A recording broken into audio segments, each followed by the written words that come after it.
Well, welcome everybody to another session of Writers Morning Out. Uh, we are, our group is affiliated with the North Carolina Writers Network, and we have been affiliated with them for the last dozen or more years. Um, of recent, and since COVID, we've been doing a lot of our meetings via Zoom, which has enabled us to enlarge our own network to people from places as far away as Florida. And I am especially pleased to have the opportunity this afternoon to introduce my friend Ralph Earle. Many of us know him and have had the pleasure of attending his poetry workshops and already hearing him read before. Ralph spent a number of years working as a technical writer at IBM, uh, but all the while writing poetry in right? Oh yeah, yeah, Oh yeah. yeah. Never, didn't never stop, not for a moment. didn't let that stop him. But in retirement, and he's now living in Cary, in retirement, he has started a new business called Computer Ralph. And Computer Ralph can help.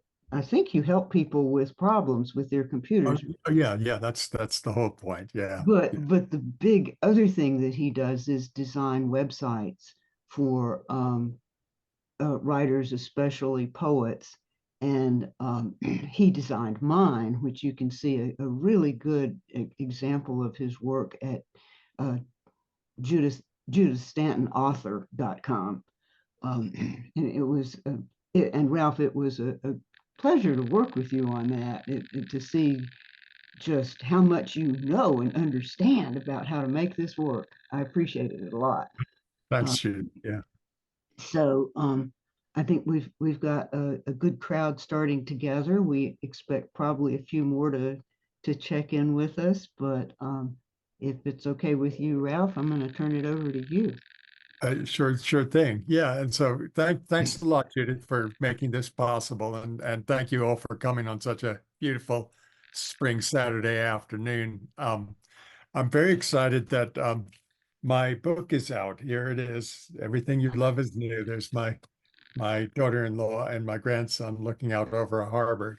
Um, And so this is my very first opportunity to read some of the poems from the book. So I'm thrilled to be able to do this with you this afternoon.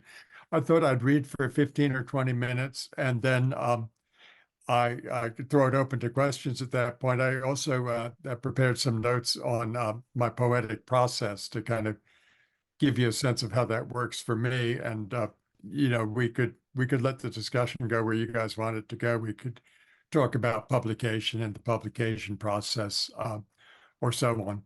Um, but why don't I start by reading you some poems? And this is the first poem in the book, and I put it there because this is my earliest memory. What becomes of the strawberries? My mother says she will be gone a moment and bring me strawberries. A moment means away and back. Strawberries sweeping over me like sun chasing the clouds. Strawberries coming to the car for me. Gray back seat, door handle, blue-white sky. The stalk of the lock means away and back. Clouds cross strawberries. Gray becomes sky. No back, only away. Up, down, alone. Mm. Down I lie. Face prickles. Green tree above makes me ripple. Lock pops. Door swings. Car starts. Driving home. Where are my strawberries? Oh, there weren't any. The way she talks when dinner burns. Oh.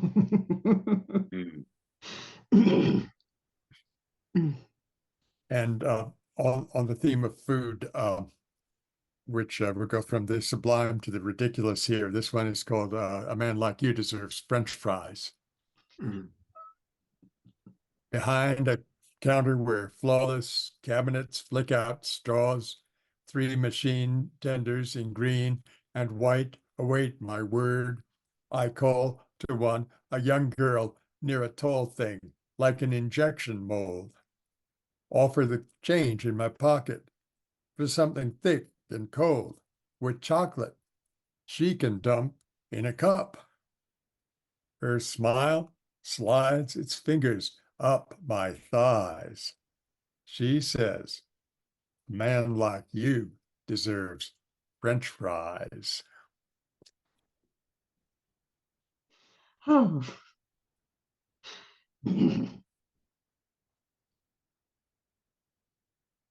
This is when I hitchhiked to Big Sur. Ginger and Janet stopped in their cluttered Oldsmobile as evening came on.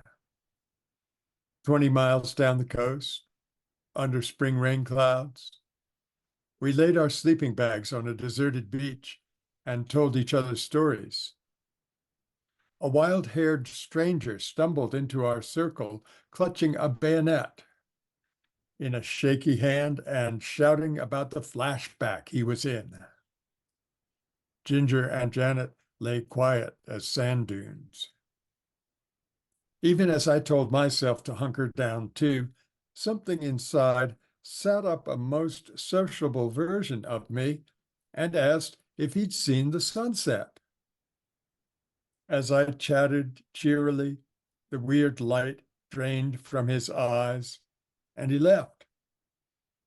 I bathed in the women's admiration. Later, in the quiet drizzle, Janet told me she couldn't, that her boyfriend would kill her. But she wished she could. We lay against each other's backs in our sleeping bags, and the dark cliffs rose above us.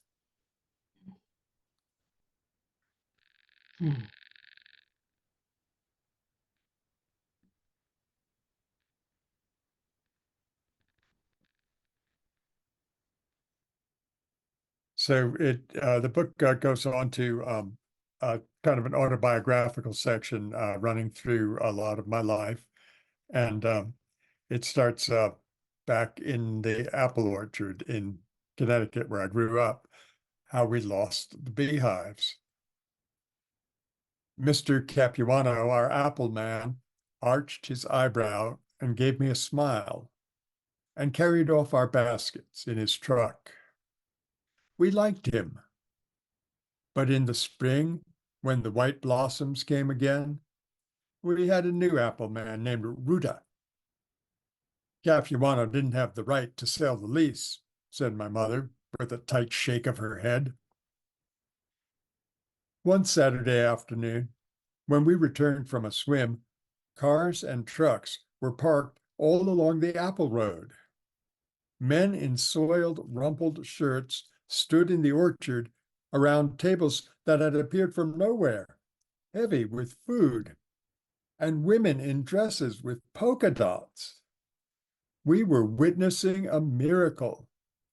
Red wine in glasses, kisses, laughter, loud jokes, trees heavy with fruit.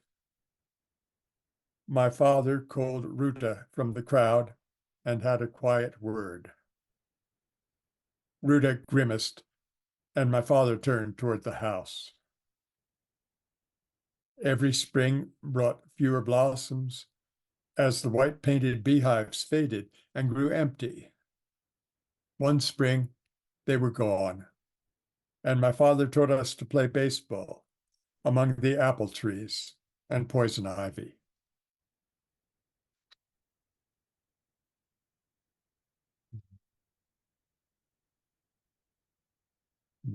I had three brothers. I was the number two. I was the middle brother. My other brother is much younger, but three of us were all within 2 years of each other. So we were pretty tight. Um, this is second best stooge. Three old red oaks overhung the lawn. In football weather, Walter quarterbacked, and I ran pass patterns down and out versus Freddie and the Oaks. Walter whispered the plays to me in advance. We were the Three Stooges of Nod Hill Road. In the spring, Walter tossed tricky pitches for me to tag out Freddie between tree bases. And when Freddie had a fit, Walter kept him in line like Mo, the head stooge, did with his knuckles. I wanted to be funny and well behaved, so Walter made me Larry, the quiet stooge with frizzy hair. I leaned into an oak and delivered my punchlines to its bark.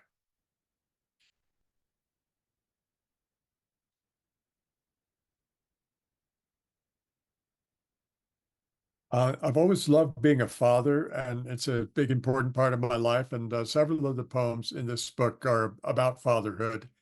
Um, so this is one called Emergency C-Section. As if we are traveling from mountains into foothills toward an unknown destination, the heart monitor's spiky horizon starts to smooth. Anne and I have been breathing together way too many hours for anything to go wrong. Exhausted, she waits for the anesthetic. I sit on a stool, and because we don't want mistakes, I reach for a bright pointed thing on the instrument tray. Mr. Earle. The nurse's voice breaks the spell. Her fingers touch mine. I ease my hand under my butt to watch the incision made and the bloody baby raised. Thick purple cord around his neck like a noose. Loosened quickly by the doctor, this child is innocent. I hold him bundled in white. His tiny hands fold under his chin as if still confined inside his mother. When I lay my finger across his palm, his own fingers close on it. His clear blue eyes greet me with wonder.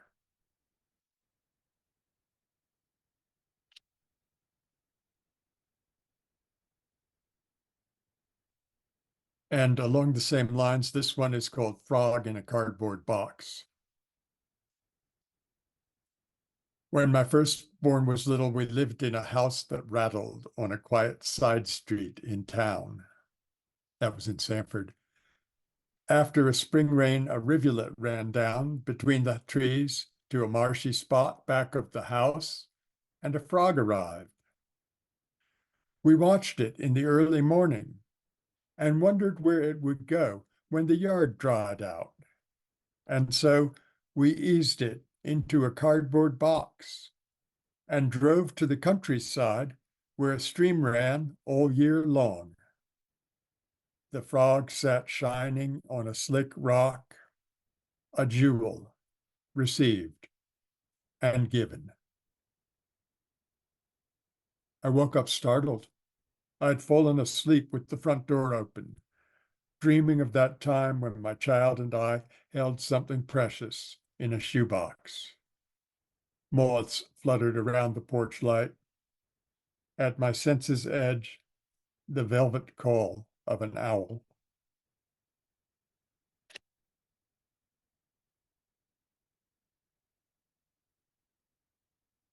Right. To switch into a different sort of mood now. This is called Bring Me Back the Change. Since Trayvon died, I haven't felt so good. He was too much like my son in his sullen hoodie, restless as any teen, wanting something at the convenience store. The difference is the privilege that color carries. Though with hoodies pulled low enough, one young man is like another. Luke's best friend Terrence played football at Ole Miss. As a boy, he would go with us to games, and at the party in the paintball park, he wore goggles and carried a gun with his white classmates.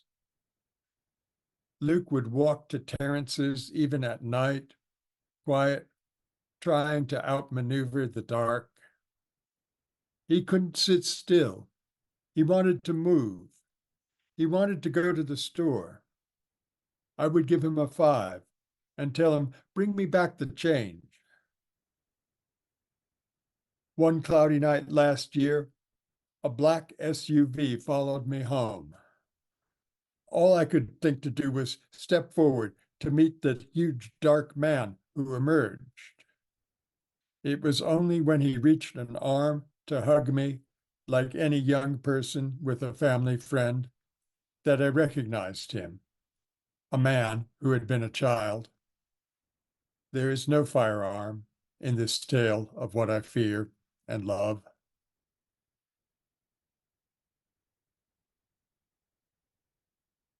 This next poem is on the same line. It's a little darker, though. And I just received word yesterday that this next one was awarded the Poetry of Witness Award in the Poetry Society contest this year. So I'm very pleased with that.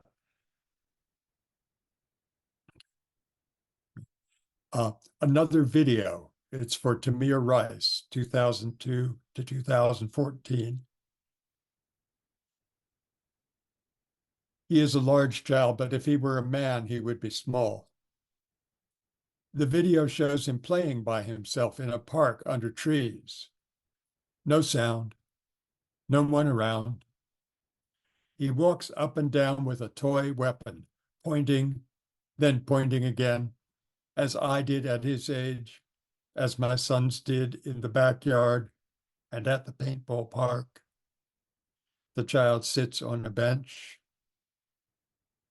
10 minutes pass. He begins to walk, toy weapon put away, as if toward home.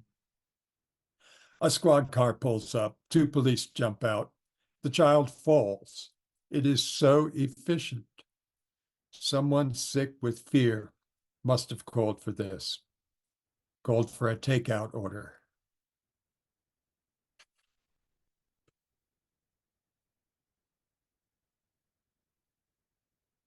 So I'm going to quickly change the mood again, especially if I find the right poem here.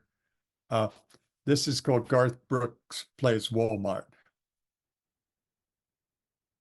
This best engine of commerce, its very name, like nothing the language has produced before, meaning something between gathering and exchange in aisles, in narrow lanes, as far beyond this day's redemption as half-remembered sound bites on the intercom.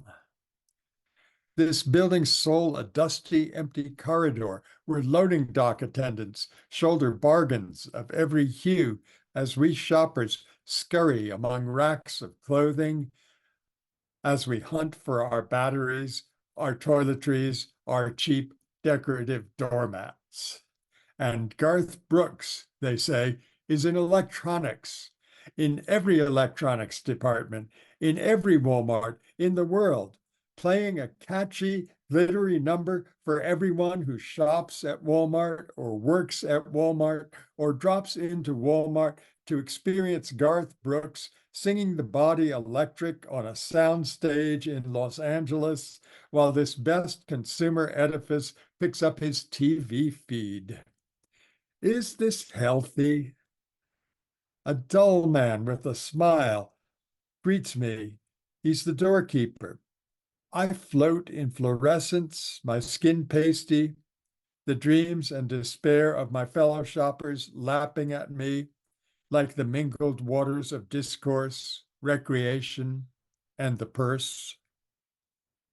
I have been dazzled, been reduced to fingering off-brand golf balls as I stand in the register line and the terrible God of the universe that is here and then gone waits at the final checkout.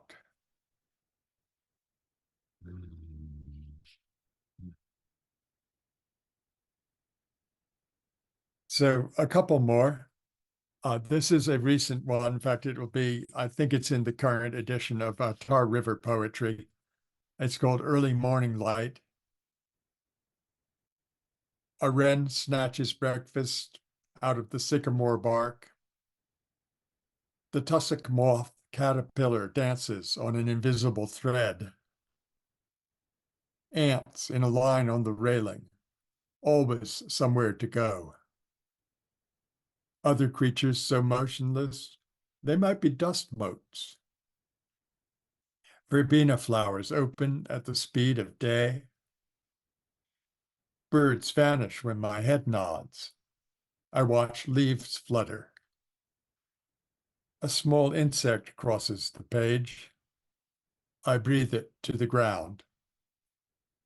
Haiku written over days, over weeks, all the same voice, all singing.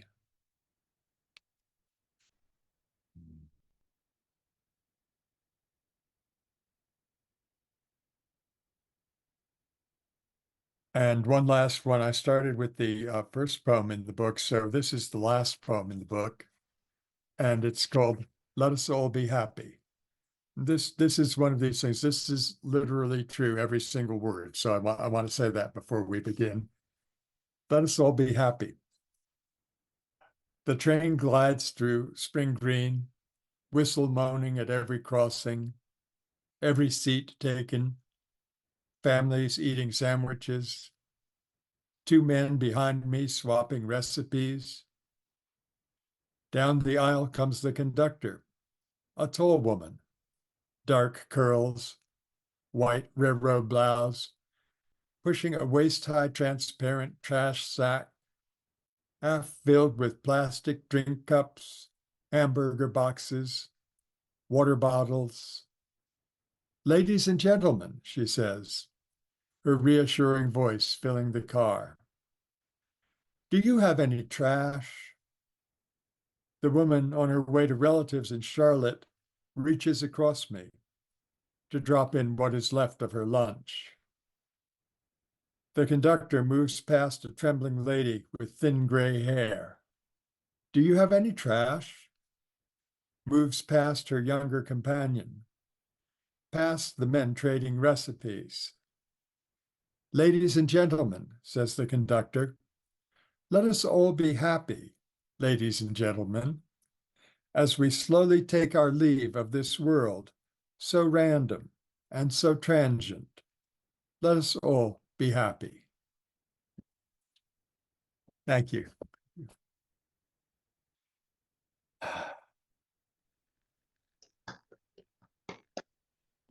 Thank you, Ralph. Yeah, Um, we were all so courteous as to mute ourselves so I see we that. wouldn't be interrupting you. And the thing that I missed while we did this, because you're the first person to do a reading for us like this. The thing that I missed is that at the end of people's poems in a reading, you usually hear this kind of universal ah. And I missed the ahs. I think we were Yeah, all saying them. Um, so we were just nodding and grinning and yeah. I was looking for visual cues as to how you guys were enjoying the poetry, and very it's much, very much. Wow. hard to tell on Zoom. Yeah. Um, Especially George. George is especially stone-faced there. well, yeah, George is, I think he's still with us. He's just wanted to spare. There Oh, he is. hello. Hello. See, very presentable, George. With my hospital gown, but listen, it was excellent. Loved it. Thank you. And I just not showing off my wires and everything. Yeah. Great experience. I was watching too, Ralph, and I thought there was a lot of applause like this Oh, and yeah. a lot of expression. So I thought it was excellent and I thought it was well received, but y'all going to get to share your opinion. Thank you. Thank you. Yeah. I think maybe I can make some remarks about my poetic process, but let's throw it open to questions first. Do you guys have any questions about what you've just heard or about my poetics in general? Yeah, sure, Leslie. Yeah, I'm not a poet, but I took a course with Tom, which I enjoyed very much. And I was enthused, so I wrote about 10 or 15 poems after that class. So my question is, what are some prose interchangeable with poems?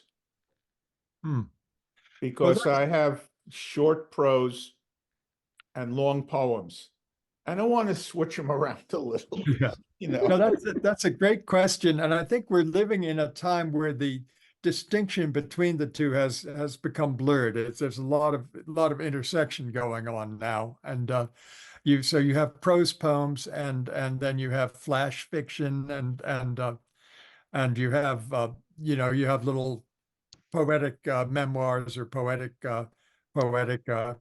nonfiction and so on. So there's a lot of intersection right now. Um, for me, the difference really is the density of the language, the degree of imagery, the care of word choice, the unusual word choice. The sort of special new word choice. Prose in general is to convey something, to tell a story, and poetry is more to give an experience. Though I would say, that's not a hard and fast definition. So yeah, you certainly I know people even in my critique group who will go back and forth. They'll take a piece that's lined, lineated like poetry, and they'll remove the lineation, so it's just a series of paragraphs and so on. It's all, really a personal preference at this point. Okay, thank you. It's the Wild West out there, in other words. Yeah, you're right. Yeah, Okay, thank you. sure. Yeah, Tom. Yeah, thank you, Ralph, very much. I really enjoyed hearing your poems. I'm especially struck by and appreciate your directness. There's a lot of clarity of the images and ideas and feelings and situations, context, all of those things that come in each of your poems. And I just enjoy that. It makes me feel that I have access. I feel invited to understand and feel your poems, and you really accomplished that very, very nicely, I think. Oh, thank you. Thank So you, Tom. it's encouraging for me uh, because it just helps me appreciate how important those elements are when I'm working on my own material, right? Yeah. And I also wanted to say, in particular, I really noticed in almost all of the poems you read, the endings. Um, I don't know quite how to describe it. And I don't need to, but you have a kind of twist or unexpected conclusion or focus at the end of many of your poems that is, I think, really lovely. It's just um, gives it an energy, that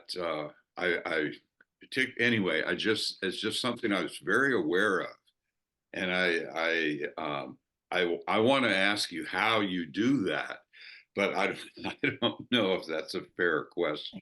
Well, yeah, thanks, Tom. Thanks for all that appreciation, and thanks for the question. It's a good question, and I think, excuse me, I spent a lot of time with the endings of the poem. I want them to end right. I want them Yeah. end in a way that makes you guys as listeners feel, oh, I'm glad I had that experience, or oh, now I see what he's talking about. I want to have some kind of almost a revelation in the last couple of lines. Pull the poem together. Um, you know what I'd like to do, Tom? I'd like to read a short one, and because then I can talk about the ending of that short one. Let's see. So this is called The Things I Do When I'm Alone. It's also in the book. The things I do when I'm alone, I learned from you. To sit with the falling leaves, slice a pear into sections, eat it slowly, as if solitude were that sweet and still. It took me 15 years to get that ending right. And it's just that one word. I mean, the sitting with the falling leaves and slicing a pear and eating it slowly, that came in the first draft. Yeah. And then as if solitude, but that came a little bit later. I was with the woman, I learned some things from her. Now I'm solitude, now I'm alone again. Uh, as if solitude were something or other, right? And I published this poem with a lesser ending than this ending it has now. Let's Oh, see. I've got it written down here. Uh, the original ending was as if solitude alone defines this presence. oh, so much better. Thank you, Judith. See, defines this presence. That's abstract language, right? It's a definition of presence. What's presence? Presence has Right. 1,000 definitions, It's like, it's just not, it's not giving you anything hard to hold on to. So I struggled with that, and even I thought that was probably better than several other endings I'd had before. So I got to this sense, I try not to use too many adjectives, but I got to this sense that, well, there's some sweetness. There's a lot of sweetness in this poem. So let's say that solitude was sweet. And then sweet and what? Sweet and quiet, sweet and delicious. And it still wasn't quite right. And then the very last thing I got was that word still. And I think it's a wonderful word because it's a still poem. It's a poem of stillness. Um, you are stillness when you are still in the relationship, when the relationship is in the past. But there's also that sense that still is not just an adjective, right? It's also a time adverb moving you forward, and still, it's like Yeah. there's something else. It's There's not something missing. over. It's not over, and my feelings are not over, and my feelings are not just, oh, this is sweet. There's something more to it. What I love in the way you tell that poem's story is that you knew for years that those two original images were worth hanging on to Yes, yes. and needed to be and needed to become what ultimately they became. Yeah, thanks. I get very fond of a poem. That's something else about the poetic process. Like, I get really fond of a poem, and then I don't want to change it at all. This is a great poem. I don't want Oh, to yeah, change it the best at all. one I've ever written. So that's where, they say poems are like your children. And, there's on one hand, like you want to protect your children, you want them to be exactly the way they are. But on the other hand, you got to let them go. You guys all know this. You've all been through this, most of you anyway. You got to let them go into the world, and it's hard. And because the poem, it's got a life of its own. I want people who read the book to enjoy the poem. I don't want to lean over their shoulder and say, "Hey, look, you want to enjoy this poem, and here's why." The poem's got to speak for itself. It's interesting to think about what we as poets need to bring to any any poem that we own and owns us. We need to bring courage, Yeah, ownership, pride, and even love. I mean, I'm starting to put together some chapbooks of poems that I never loved enough to send out and submit, or I loved too much. I don't know which. But I mean, I really enjoy my poems. Right. And Yeah. the process of writing them is always with me. Mhm. My memory is Yeah. of the poems is so much is such a joy. Yeah. Well, that poem, that second poem I read, the uh, A Man Like You Deserves French Fries. For 20 years, the name of that poem was Taste Our Simple Pleasures. Oh, And I loved, I mean, I loved that title. I just, the notion that, well, McDonald's is a simple pleasure, And even that was even a working title for my manuscript for years. And after a while, I realized the poem doesn't really want that. The poem wants people to know that it's a funny, peculiar poem to begin with. And so we just take the last line and make it the title. A man like you deserves French fries. So, which is a provocative title. It's just yeah, Yeah. it asks a question. right. What happened? So It- Ralph, the one that you just were talking about that you just revised, so is that one done or are all things always up for improvement? that's a great question. My idol was William Butler Yeats, and he never finished a poem, and neither did Walt Whitman, my other idol. The poem is always up for improvement. And I would say that one I just read, I'm not going to touch that one again. If the, first 90% of it came right away and the final 10% took 10 years, I don't think I want to change that one again. But I but think when I think the question is that's good because my director, I was wondering, do you have a constant impatience or the constant seek for perfection, or can you find happiness and completion every now and then? So oh, right, yeah, that's a good question. I think the answer is all the above. great, Yeah, thanks. thank you, appreciate it, enjoy that process. Oh, good. Yeah, yeah. Oh, well, yeah. Hey, Tom. Yeah, you had said earlier that you might talk about publication and so forth. Yeah. If it's appropriate, I would like to hear something about, like, I have a lot of material and I really need to get a book or two, uh, you know, uh, Mhm. published and so forth. And Yeah. I, anyhow, would appreciate any thoughts or suggestions in general about process or whatever uh, you might have in mind. Yeah, yeah. Okay. Well, I think for publication, and publication can be infuriating and difficult, and there's really no reason to get into that unless you love writing poetry. The Yeah, reason to write poetry is because you love writing poetry. yeah, Um, I heard a wonderful talk. I can't remember the name of the poet. He's Asian American, but he talked about the poetry of scarcity and the poetry of abundance. The poetry of abundance is the poetry that you write, that you share with your friends, that you share in small groups, um, that you get a lot of appreciation for, and that it helps you lead your life to be a poet. That's the poetry of abundance. The poetry of scarcity is the poetry of awards and big book contracts and publishing in the New Yorker and Poetry Magazine and so on.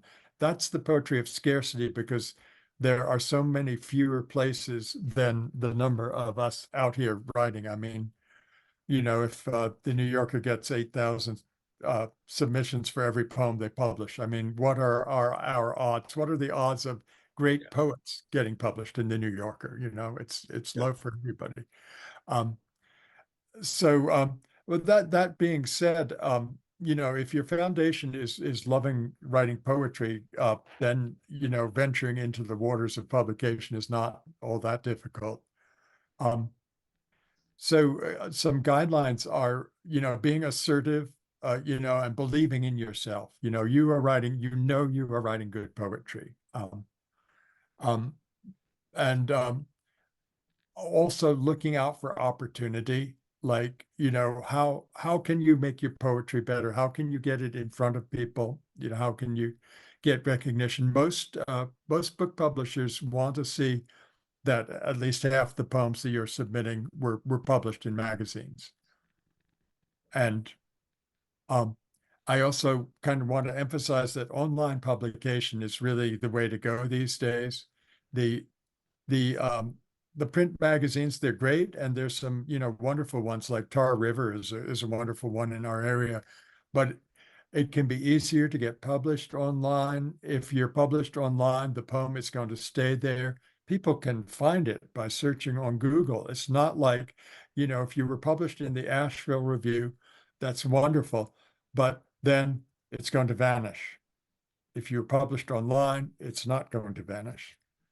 The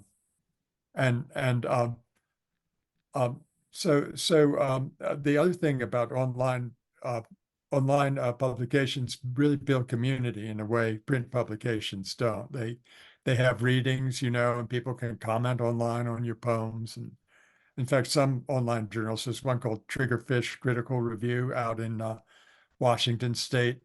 And if they accept your poem, their expectation is that you will write a critique or an appreciation of another poem in the same journal. So just by being published with them, you suddenly get into community with them. And there's a lot of standard advice that you guys are probably aware of, like when you've got a book, look in the back of the book, because there's going to be the the acknowledgments, like if you get my book, subtle ad there. So there's my acknowledgments page in the back. And so you look at that and you say, okay, well, Ralph got published in the Carolina Quarterly, and he's got published in one called Indelible, one called Hermit Feathers, Cackalack, and so on. So then you start looking at those, you look them up online, and you say, is this a place where I should submit my poems? And it probably is. So that's a real good way to start build this collection of individual poems. And also making connections with people, like just in a group like this, making these kind of connections means that you can turn to me for advice, or you can send me an email and ask me a question, and then I'll see you at a reading, and I'll be glad to see you and ask you what you've done lately, and you ask me what I've done lately, and there's a real nice poetry community in this state. I don't know if it's like this in every state, but I think the North Carolina poetry community is just remarkable.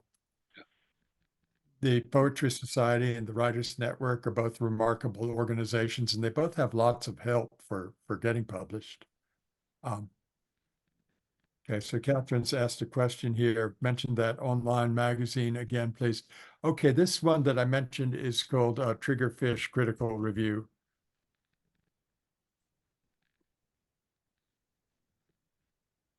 I think it's very good, and it's fun.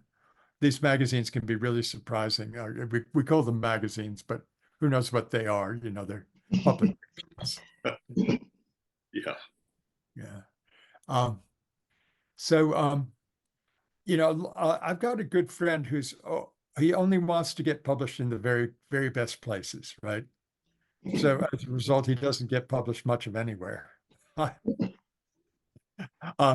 So there's nothing wrong with wanting to get published in the very best places. And you should always be submit your best poem to New Yorker every time you write a poem and you think, this is the best poem I've ever written. Submit it to the New Yorker. But meanwhile, those other former best poems you've ever written, send them to the more local places. Send them to Press 53. Send them to Tar River Poetry. Places where the odds are only 1 in 100 instead of 1 in 10,000. Humbling statistics. Thank you. But by the way, practical. Yeah. Good to Do, know. do you all know about Kakalak, the annual North Carolina anthology? Kakalak. Um, it publishes about 150 North Carolina poems every year. So the odds of getting published there are very good. They probably get, 400 or 500 entries, and they publish 150 of those. So, and they are open for submission for next year from now, I think, until May 31st. So I would encourage all of you, if you are a writer of poetry, to submit to Kakalak. It's very community oriented. If you get accepted, you will be invited to numerous online and in-person readings around the state, and you will get to meet a lot of other very good poets that way too. So I recommend that. Tom, is this kind of addressing your question? I know you were talking more about book publication, I think. Well, thank you. No, this addresses very much the whole process that is essential. So I really appreciate all of what you're saying. Is absolutely very, very helpful. And I also do have, I think, some good material for a book. And I think in some ways, since I believe in what I write, and I feel like I owe it to what I write to, let it go out there, as you've said a bit. I don't want to, hide it at home, and so I just feel like my responsibility to my own writing is to try to Mhm, mhm, encourage it. mhm. Right. Okay. Uh, Good. so for that reason, I think a book is certainly, anyway, reasonable and probably appropriate. But I had one other little question from what you were just saying about these publications. Like I had a poem appear in River Poetry probably 15 years ago. And Yeah. does that mean I shouldn't submit any again there, or can I hope to sneak in another poem? Oh, yeah. Oh, absolutely. Yeah. In fact, Yeah. most editors appreciate repeat submissions because they Oh, publish your poem because they believe in it. yeah. And if they believe in your poem, they believe in you. And so they're generally happy to see additional poems from you. Okay. So I should confess to that if I submit again. Yeah, it will act in your favor if you tell them that you've been All in there right. before. It will establish your credibility. Great. That's reassuring. Yeah. Definitely. Um, I think they decided don't. that, oops, Yeah, go ahead, Catherine. uh, Yeah. the small presses, like what you're talking about, is like building a resume. You get published here, you get published there. I recently had a small press publish 3 of mine, not all at the same time, but it's very encouraging. And, it just keeps you going. Like, Yeah, wow. absolutely. Absolutely. Yeah. And like I said, they're often looking for poetry, things to put in their magazines. And Tom, you mentioned 15 years ago, and 15 years ago being published online, it seemed like people were trying to avoid that. And now it really is a great thing. Yeah. And I like what you said about it stays there forever. I never thought about that. Yeah. So thank you. Yeah. Theoretically forever. We don't know yet if that's really Right. looks that way. Yeah, that's true. But we'll think that anyway. We will see. Yeah. Yes, go ahead, please. Keep records. That's another bit of advice. Keep a record. It can be a pretty simple record. Don't go overboard and spend more time on record keeping than on poetry. But just keep track of who you've sent to what. Editors get really bothered if you send them a poem and you've already published it somewhere else, or you send it to two people and they both publish it. You know, these are big problems for editors. So you want to make sure you know what you've got out there and, you know, check it back off the list. I've tried a number of different ways over the years, and these days I just have a little simple table in a Word document, and I put down the date when I send it out, and then when it comes back, I change it from black to gray, and then I have a little column where I say rejected, which, you know, 3/4 of my poems are, but you know, then if they get accepted, I make them bright blue, and you know, 3/4 are rejected, 1/4 are bright blue, so it's encouraging. And the 3/4 right now that are rejected, I mean, you know, when I was starting out, it was 99% were rejected. It's just, you know, that's the poetry of scarcity. Oh, There's a question out please there. go ahead with your question. I'm sorry, I don't remember your first name. Yeah. Ellen. Ellen, I was thinking Ellen. I wondered if, well, you were right. I wondered if you could say something about teaching poetry. How do you learn to do that, or how do you approach it when you're new at it? Oh yeah. Okay. Great question. Well, Tom can answer that as well as I can, but I'll just say a few things. That the I think a lot of people got a bad idea about poetry in high school. They got an idea that, you know, it was kind of highfalutin and 19th century and kind of scary. But the truth is, it's, you know, poetry is just fun. It's like people giving their best effort to put their thoughts and feelings into words in the best possible way. Um, so when I teach poetry, I try to work with really fun poems. Like there's a poet named Billy Collins. I don't know if you've heard of him. He just writes funny stuff. Some of his poems are downright silly. And he was the American Poet Laureate. So he's extremely good at being silly, you know?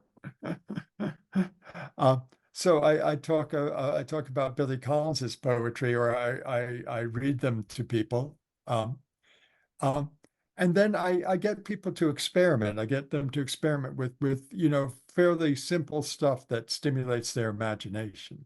Does that make sense? So Ralph, we just froze as you were just starting to talk about what Billy Collins is really good at. Oh, interesting. Okay. Did everybody freeze, or did just Judith freeze, or No, Who we didn't froze? freeze. who heard what I said about Billy Collins? Anybody? Oh, Okay. interesting. Interesting. Yeah. Wow. Yeah. It tells you a lot about the Zoom network and the Zoom experience. Yeah. Well, very, very briefly, what I said is that he's very good at being silly, but he makes poetry accessible. He says one of the things he says is this wonderful book. If you don't have it, please get it. It's called Poetry 360. Okay. And it means oh no, I'm sorry, wrong. Poetry 180. Poetry 180. And it's one poem for each of the 180 days of the typical school year. And it also means poetry going in one direction, turn it around 180 degrees and head it back in the other direction. Make poetry interesting and fun and accessible to people. He like in the essay that starts the book, he likens this to a house, and you can build a big elaborate house with wonderful architecture, but it has to have a front door. Every house has to have its own front door. Okay. And that means every poem has got to have a way into it, a way that you start to enjoy and appreciate the poem. So my favorite Billy Collins poem is called Another Reason I Don't Keep a Gun in the House. I don't know. Do you know that? Mine too. So it's a crazy title, and it makes you wonder what comes next. And the very first line of the poem is, "The neighbor's dog will not stop barking." So Barking. yeah. So it goes on from there, and so you instantly understand about the gun, and the poem just builds and builds and builds until the absolutely preposterous conclusion that Beethoven actually wrote a symphony, especially for a barking dog, you know. To make poetry fun, to make it accessible, and to get people working in it, you know, simple like 5-minute lessons, exercises. They often call these prompts, and a prompt is an interesting piece of you know, something that's provocative, that makes you think and spurs your imagination and gets you writing. So, you know, doing little 5-minute prompt exercises is a great way to get started writing and teaching poetry. Yeah, thanks. Okay. Ralph, I have a question, if I might. Yeah. So I put together a chapbook of poems that are about my wife and I, who I lost a few years ago, from college to 50 years of marriage, and they were written in. I put them together chronologically when they were written. Mm-hmm. So it's called Love and Separation. So we had little separations, like she went out to make coffee and came back into the bed because we were young and love and all that stuff. And other separations that got longer as we get older, different kinds of reasons, military service, etc. And I'm wondering your opinion on, is it right for me or not right for me to go back and rewrite any of the poems that I wrote, like in 1964, because they also reflect how I wrote them and who I was and what I was about. I could argue I could go back and tune up the writing, but not lose the image. So what do you think? Yeah, I'm in favor of keeping them open for revision. And one reason is that the poem has a life of its own. I mean, it's part of your autobiography, but it's got a life of its own. It's an object of art. And when your reader approaches it, they're not going to know anything about who you are or anything. The poem has got to stand on its own in their mind and in their experience. So, yeah, if you take a 1964 poem and rewrite it, it's really a new poem, but it's a useful, valid, meaningful poem. You see what I mean? I want it to be sort of a historical reflection of the relationship, but in the telling, not in the craft, right? That's what I could revise the craft. Oh, yeah, I see what you mean. Yeah, exactly. Communicate what I was trying to do then.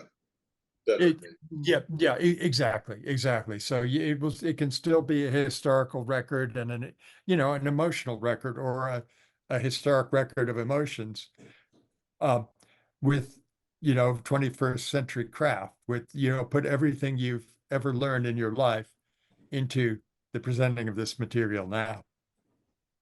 I was feeling disloyal because I wrote them to her in the time. Yeah. But I'm like, Yeah. Well, George, it's really two different things. That's sort of one book, and the other book is what it would be like now. I like that. Okay, I could do that. Preserve them. Yeah. Thank you. I would. I think it's a great challenge you've set for yourself there. Thank you, sir. Appreciate it. Leslie. Leslie. Just a comment to George, if that's okay. Oh, yeah. I think that your early poems, written in the context of the times, little rough around the edges, a little sepia, might not be a bad idea, George. I would think that, unless they're so rough, Well, that's rough. And that was the other side of that, Les. That's the part that I'm like, I mean, they weren't horrible, but like they don't approach well. Let's call them young love, and everyone will understand. And by the way, George, I love where you dress, but please don't turn around, because I know hospital gowns. Yeah, okay. I'll turn off the camera first. Thank you very much. I had a wonderful experience a couple of years ago. I inherited all kinds of things from my mother, boxes full of stuff. And in one box, I discovered that she had saved poems that I had written in high school and college. some of them I still had, but I didn't have 150. Mhm. So I set about this Christmas, when I discovered them at Christmas period, transcribing all of them as they were, exactly as they were. And it was deeply gratifying because the poet I became was already getting started then. And so I decided to preserve them as they were. I didn't have the considerations that George is having with his, as just a, a record of where I started. I'm not sure I'm going to try to publish any of them. The ones that I would publish, I had already saved and I was already aware of, and uh, I could try to publish them, but I had no desire to fiddle with it because she started out with the voice she ended up with, which is amazing. Hmm. Well, man, I think, Ralph, that's part of what I was getting at. It's the history, the reflection, and this done in the time of the time versus turning the craft and making it better if you were writing how you would write now. Mhm. And there's, to what Les said, and you hear Judith, it's like, in some ways, don't you want to reduce the history? So it creates, I think, a dilemma where Yeah. if I'm putting one that I'm trying to get published, maybe I do some kind of compromise thing where I'm sort of retaining Yeah. some of the rawness, but Yeah. And you might find it's different for different poems. I definitely found that there are some poems in my book that I wrote in my 20s and I never changed. Wow. There are other poems in my book that I wrote in my 20s and I've changed greatly. And that's why I say it depends on the poem itself, you know. Mm-hmm. What would you be able to, right off the top, describe why you might have changed some and not others? Well, it has to do with the poem as a work of art. Like, let's say there's one about trees that I love. It was in the Sun magazine about 1980, and I've never changed it, and because it does exactly what I want it to do. Uh, there's another poem, and it might even have been published at the time, but I look at it now and I say, this is not so good, or this really doesn't say what I wanted to say, or, this expresses who I was in my 20s, but I don't think I'm really communicating anything through it. Mm-hmm. So yeah, it can be it can be a sepia tone accurate reflection of what I am or what I was then. But if it's not a good composition, if it's not a good photograph, you might want to go back into it and kind of change the composition a little bit. Does that make sense? It does. And it still leaves that little tickle of, do I change the history or don't I? But I Yeah. think it helps the consideration. Yeah. Well, I mean, for example, in my last poem about the conductor on the train, that was an astonishing experience. But there were, and I said it was absolutely true, but that was a little bit of poetic license there.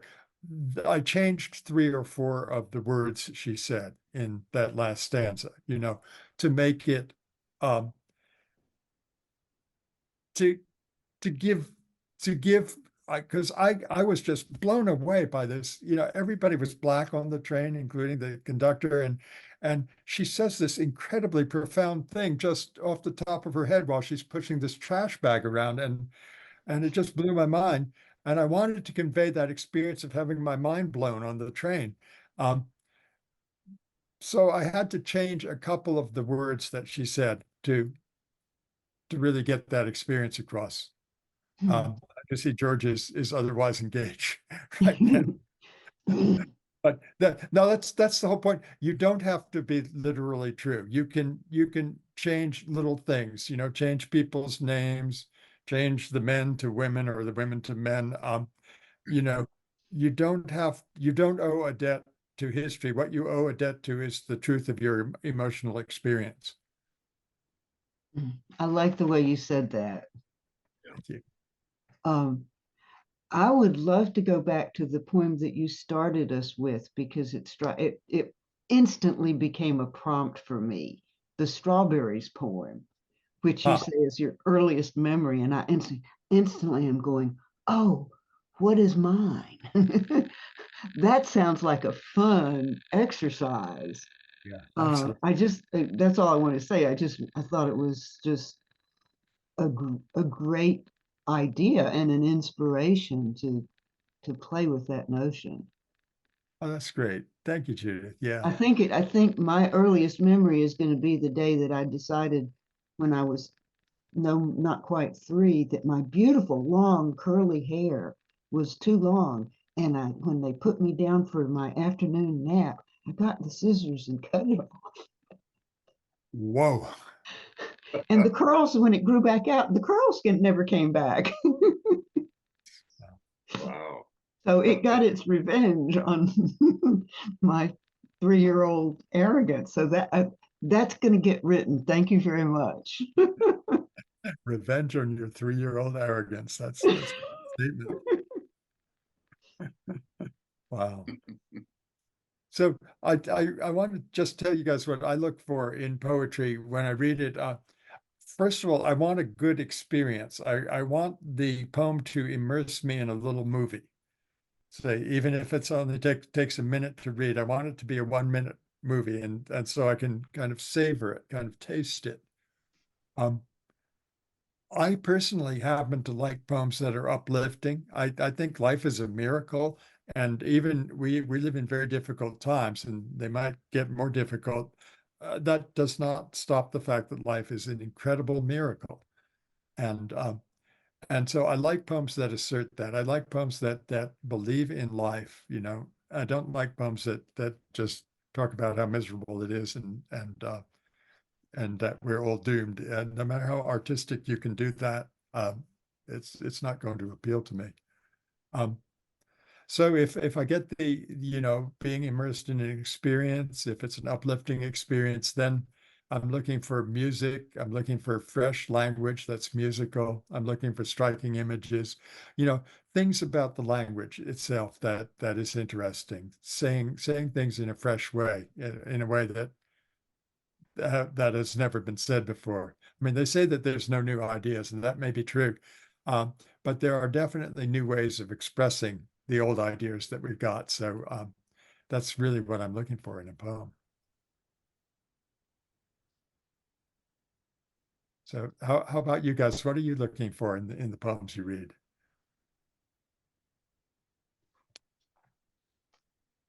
The surprise. Surprise, yeah, I good. like this twist, the surprise. Billy Yeah, Collins always delivers. right, yeah, As one example, and the the poetry of it, the language. yeah. Wow, yeah, Leslie. A poem Yeah. for me is truth. And it's a unique way of saying it that's universal. And it touches the emotions of those people who read it. And everyone knows what the author was talking about. So that's what it means to me. Yeah, So wow, great. Yeah, thanks. Yeah. I like an emotional experience, whether it's happy, sad, or to be moved. And I also like a nice twist, whether it's in the middle or at the end. I do like surprise endings, and I like a nice, cadence, musical, lyrical. Yeah. Yeah, yeah. Kind of a everyone lot. needs a good cry, whether it's a happy cry or a sad one. Oh, Clean out the pipes, you know what I mean?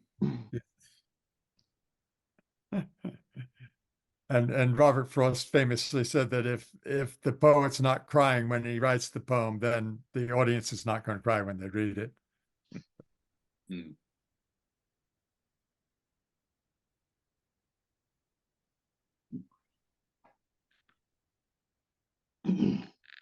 So an uplifting word. I want to thank you because I am going to collect the 15 poems that Tom inspired me to write, and I'm going to package them up, and I'm only going to send them to the New Yorker. There you go, Les. Okay. Good luck. Enjoy. We'll watch for you there. Yeah.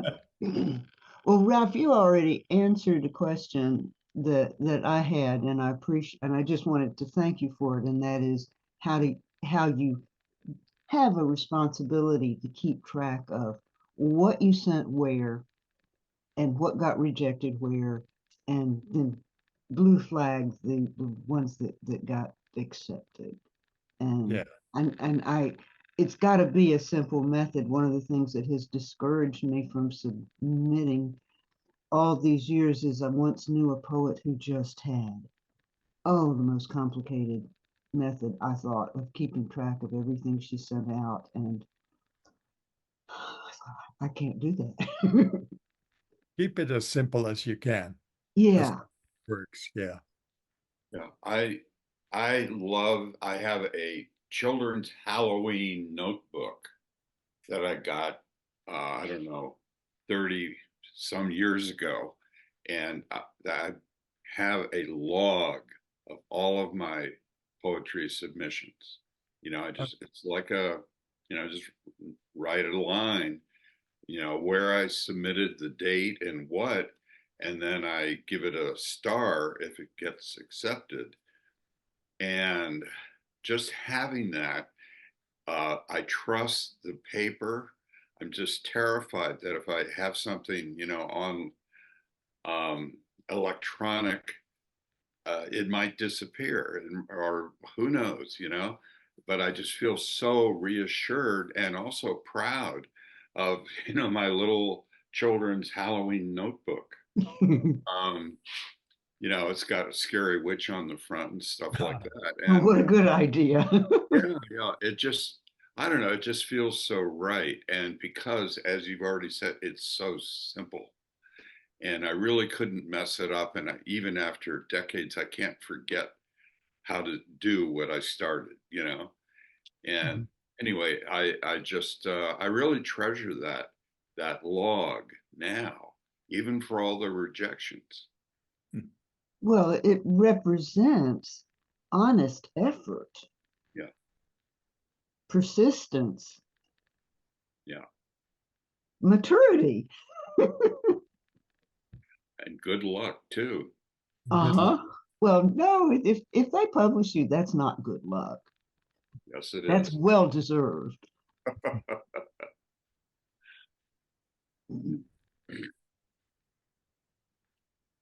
Hmm. Al, did you keep looking to me like you have something to say? Do you have something else to say? Me? Al. Al. Al. Al. Well, I was muted. I remember taking a class with Ralph some years ago, and he was inspirational then, but he's more inspirational now. Thank you. Thank you, Al. Gosh. And Compliment. for any of you who have not met our friend Ruth Moose has just joined us. Welcome, Ruth. Hey, Ruth. Thank you. I'm sorry I'm late, but I'm glad to see everybody. Hello, Ruth. Good to see you. I love your book. I got a copy in the mail. Thank you. I appreciate that. Glad you And like it's about time. it. Well, thanks. I feel that way myself. I'm sorry to interrupt, guys. I have to leave. So I thank you very much, Ralph. I really enjoyed it. And I am going to send in a couple of poems now. I got excited about it. So take That's care, good. everyone. Yeah. Okay. See you at the Thanks, next Les. meeting. Good to see Bye, you. Les. Yeah, bye-bye, Les. Judith, you look good. Thank you. Not The a guy- day older than the last time I saw you. The guy who does my hair just went wild the last time. He was I giggling. like it. He was giggling while he did it, and I didn't find out until it was all done. Who else did I miss? Oh, Tom. Hey, Tom. All right, how you doing? It's good to see you. Okay.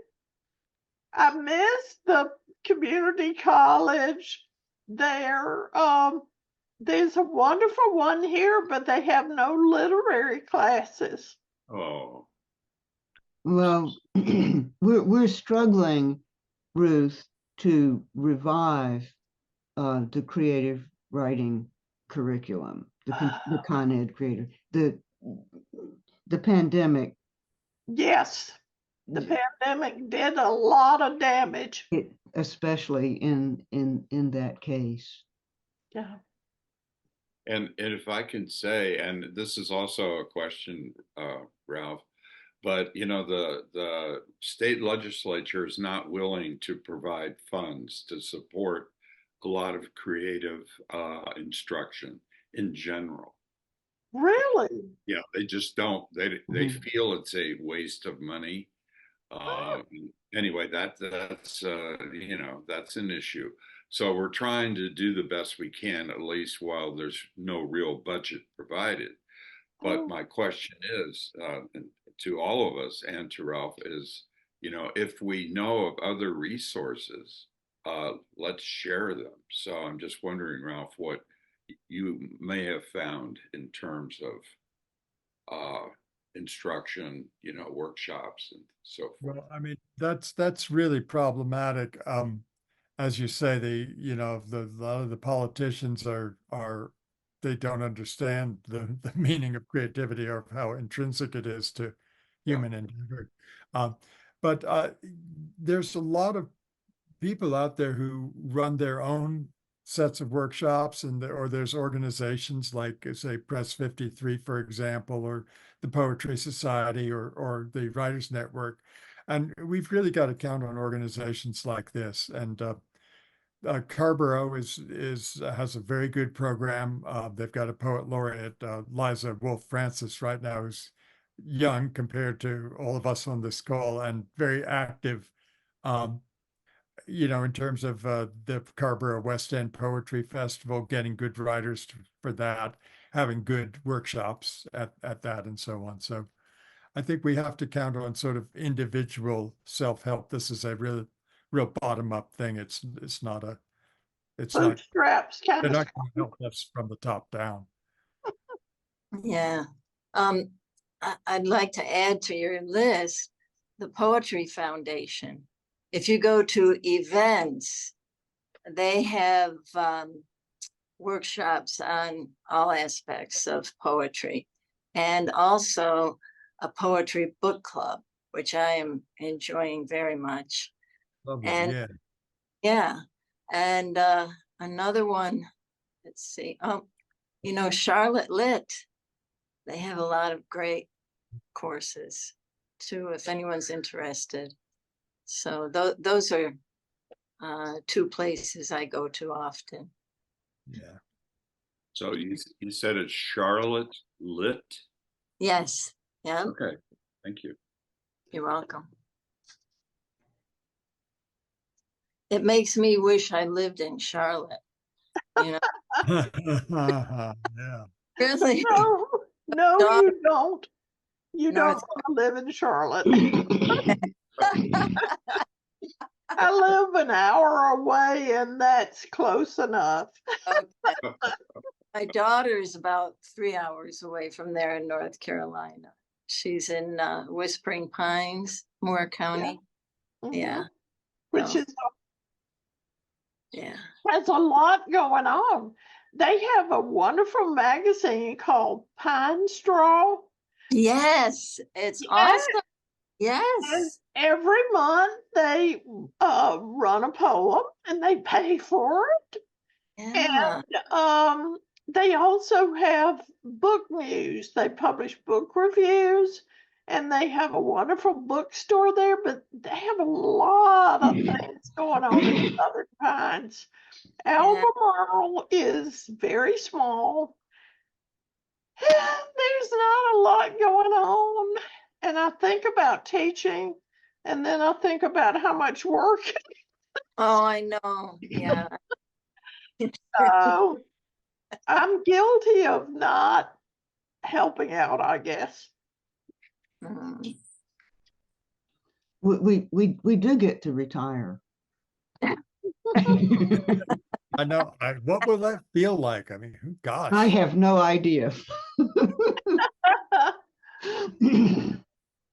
Well, the pandemic sort of made me feel directionless. I just did a lot of reading. There's 3 wonderful libraries here. We have Pfeiffer University, the community college library, and the public library. So I've just been doing a lot of reading and some writing.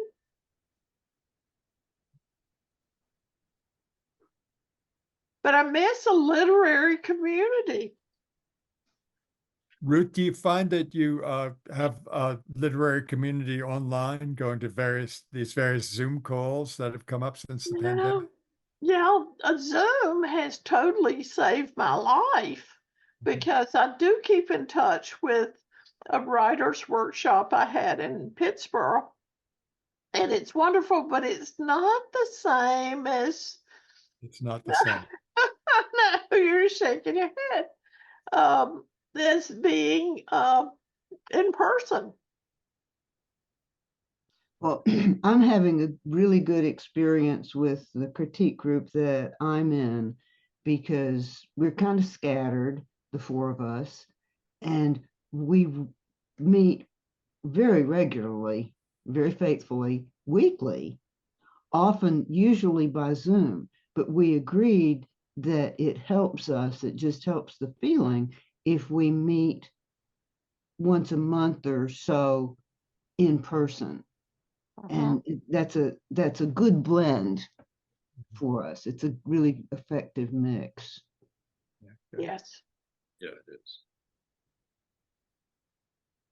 Well, Judith, I'm thinking I'm going to need to drop off the call in about 5 minutes or so. So I'm wondering if there's last questions that people would like to ask, or you know, anything else that I can be here for. Well, this has just been splendid. We had a wonderful time. You gave us a lot of good new ideas and inspiration, uplifting. All those words you were using, you're doing it. Okay, glad to hear it. Glad to hear it. And Yeah. was it recorded? Yes. Oh, how do I get the pull up the place I missed? We'll have to find out and let you know. Wonderful. Thank you. Thank George you. has been recording it. Yeah. Yeah, George, thanks for recording us. Yeah. Earl, what's the name of your title to your book again? Okay, here it is. It's Everything You Love is New. Thank It's you. a beautiful book. Thank You you. will love it, Santa Al. Hey, Yeah. And it's Red Hook Publications. You can Google Ralph Earle poetry and find me. That way you won't get there's 2 other Ralph Earle authors. One writes biblical exegesis, and the other writes books about sex therapy. And neither of them is me. So we'll be sure not to get confused. please. Google That sure Ralph. sounds like a good poem to me. Oh, Yeah. it does. Oh, but anyway, thanks, Ralph. I really appreciate everything. yes, you thanks. shared. Thanks, It's Ralph. so nice, enjoyable, and encouraging to hear your poems and your comments and everything. So thank you so Yeah. much. Well, thanks. And like I said, this is the first time I've read from the new book, so this has been really special to me, and I appreciate you for inviting me today. Right. Our pleasure. Okay. Thank you very much. Yeah. Bye-bye. Bye. See you next Bye. time. See you Happy next. springtime.